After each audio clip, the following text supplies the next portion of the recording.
وهنقفل السلاسل دي في اول سلسله عملتها بمنزلقه.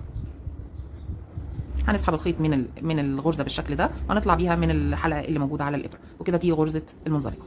بعد كده هرتفع 3 سلاسل 2 3 وهلف الخيط على الابره وهدخل داخل الفراغ اللي انا كونته، داخل الفراغ كده، وهسحب الخيط واعمل عمود بلفه. هلف الخيط تاني على الابره وهدخل في نفس الفراغ وهسحب الخيط واعمل عمود بلفه. بالشكل ده انا عملت 2 عمود بلفه، وسلاسل الارتفاع هيكون اول عمود عندي هحسبها اول عمود، وبالشكل ده اكون عملت 3 عواميد بلفه. بعد كده هرتفع 3 سلاسل 1 2 3 وهلف الخيط على الابره وهدخل في نفس الفراغ واعمل 3 عمود بلفه كمان. 1 ده اول عمود 2 3.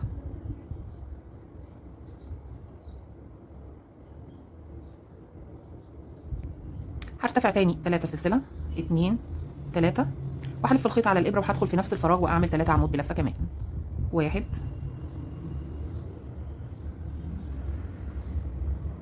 2 3.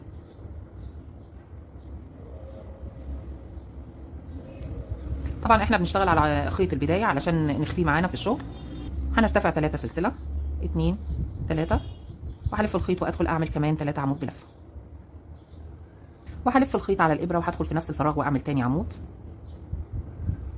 وكمان مره هلف الخيط وادخل اسحب الخيط واعمل تالت عمود. وبالشكل ده زي ما انتم شايفين عملت بتله 2 3 4. هنقفل بمنزلقه في ثالث سلسله من سلاسل الارتفاع 1 2 3. هندخل داخل الغرزه بالشكل ده كده وهنقفل بمنزلقه. هنسحب الخيط ونطلع من الحلقه اللي موجوده على الابره بالطريقه دي، وبالشكل ده اكون قفلت اول سطر عندي. زي ما انتم شايفين كده بدا يتشكل المربع زي ما واضحه معانا كده.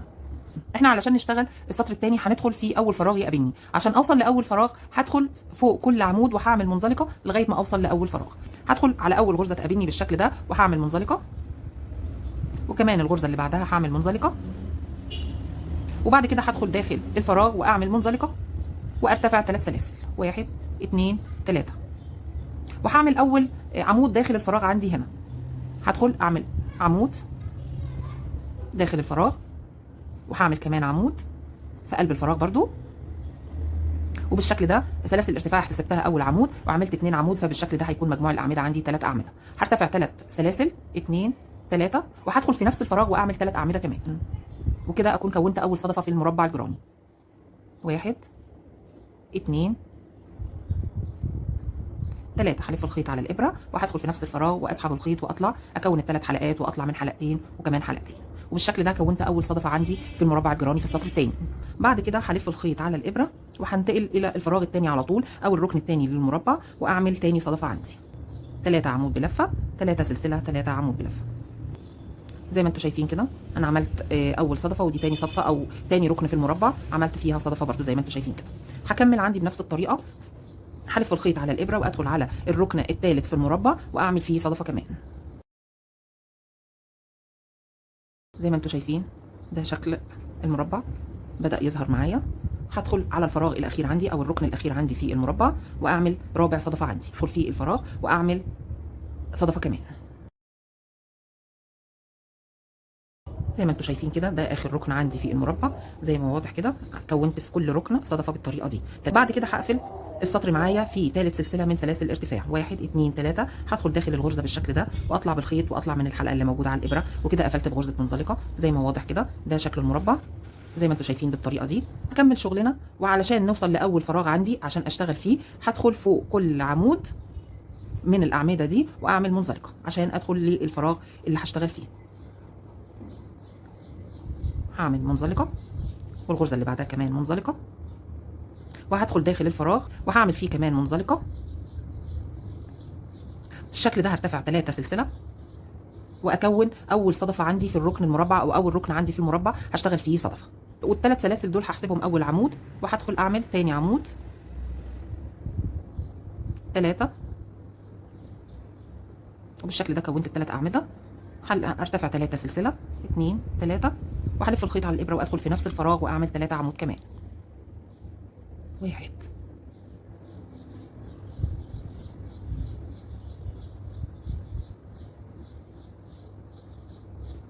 وبالطريقه دي انا كونت اول ركن عندي في المربع في السطر ده زي ما انتم شايفين كده.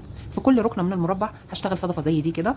بعد كده هرتفع سلسله واحده بس زي ما انتم شايفين كده، سلسله واحده بس. بعد كده هلف الخيط على الابره وهدخل على الفراغ ده زي ما انتم شايفين، الفراغ الصغير ده، وادخل اعمل 3 عمود بلفه داخل الفراغ.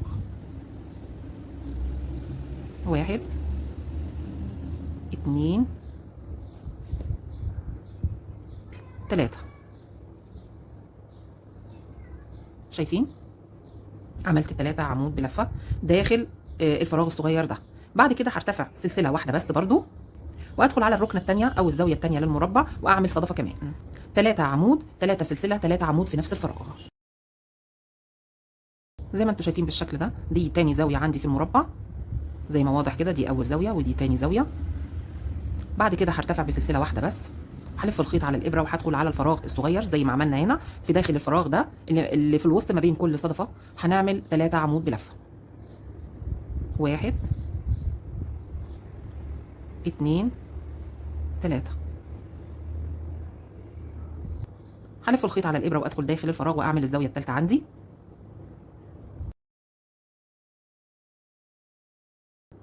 زي ما انتم شايفين كده خلصت ثالث زاويه في المربع. كده عملت 3 زوايا في المربع وباقي عندي زاويه كمان.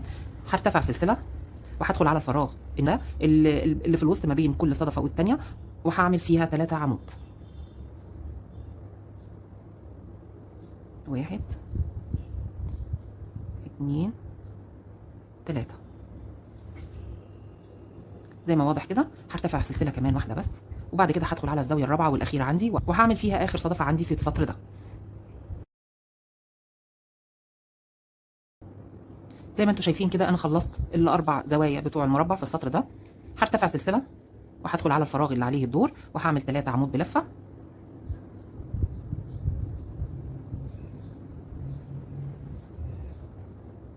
وبعد كده هرتفع سلسله واقفل بمنزلقه في ثالث سلسله من سلاسل الارتفاع. وبالشكل ده اكون قفلت ثالث سطر عندي من المربع زي ما واضح كده. شايفين احنا بنعمل فيه الزوايا بتاعه المربع صدفه والباقي بتكون سلسله 3 عمود بلفه. في كل فراغ يقابلني بشتغل فيه 3 عمود بلفه، وفي الزوايا بتاعه المربع بشتغل فيها صدفه. والشكل ده بيكبر معايا المربع الجراني. بيكون ده شكل المربع الجراني. هنفضل نرتفع بقى بنفس الطريقه، كل زاويه هعمل صدفه، وفي الفراغات اللي في الوسط ما بين كل زاويه هنشتغل فيها 3 عمود بلفه، سلسله 3 عمود بلفه لغايه ما اوصل لسلاسل الارتفاع واقفل بمنزلقه. الطريقه دي بنكبر معانا المربع بالمقاس اللي انت عاوزه تعملي بيه المربع. كل سطر بنرتفع بيه كل ما بيكبر معايا المربع الجراني. الفراغات دي بتزيد وبالشكل ده بيكبر معايا المربع. دلوقتي بقى هنتعلم ازاي نغير لون الخيط في المربع الجراني. بعد ما خلصنا بالشكل ده بنرتفع سلسله وبنقص الخيط ونقفل المربع بالشكل ده. وبعد كده بنجيب خيط بلون مختلف، هنبدا نغير اللون. هنجيب الخيط معاه المختلف بالشكل ده. هنعمل عقده بدايه في اللون المختلف زي ما واضح كده. عملت عقده بدايه وهطلع الابره من العقده البدايه بالشكل ده كده، وهمسك المربع معايا وفي اي زاويه من زوايا المربع ادخل الابره بالشكل ده، وهدخل كمان في الحلقه من الخيط المختلف بالشكل ده من عقده البدايه اللي انا عملتها. هدخل في الحلقه دي كده، وبعد كده اطلع من الفراغ بالشكل ده وارتفع سلسله. بالشكل ده انا غيرت اللون. هرتفع كمان سلسله وكمان سلسله، وبالشكل ده انا كده عملت 3 سلاسل الارتفاع اللي انا بعملهم في كل دور بشتغل فيه زي ما واضح كده معانا. بعد كده هلف الخيط على الابره وهدخل في نفس الفراغ. وطبعا خيط البدايه هاخده معايا كده في الشغل تحت الشغل معايا بالشكل ده عشان اخفيه معايا، وهسحب الخيط واعمل عمود وكمان عمود في نفس الفراغ. وبالشكل ده اكون كونت ال3 اعمده بسلاسل الارتفاع. هرتفع 3 سلسله وهكمل شغلي بنفس الطريقه 2 3، وهدخل في نفس الفراغ واعمل 3 عمود كمان. وما ننساش خيط البدايه يكون معانا تحت الشغل بالطريقه دي.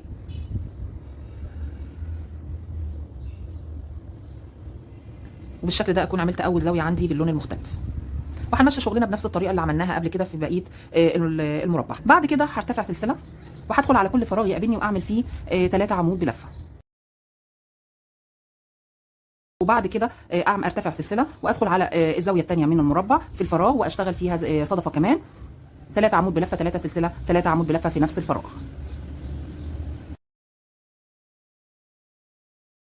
ودي تاني زاويه عندي في المربع زي ما واضح كده، وزي ما انتم شايفين كده في كل فراغ بعمل 3 عمود بلفه، ويزيد معايا الفراغات في كل دور لغايه ما نكبر بالمربع بالمقاس اللي احنا عايزينه. وده كان شكل مربع الجيراني.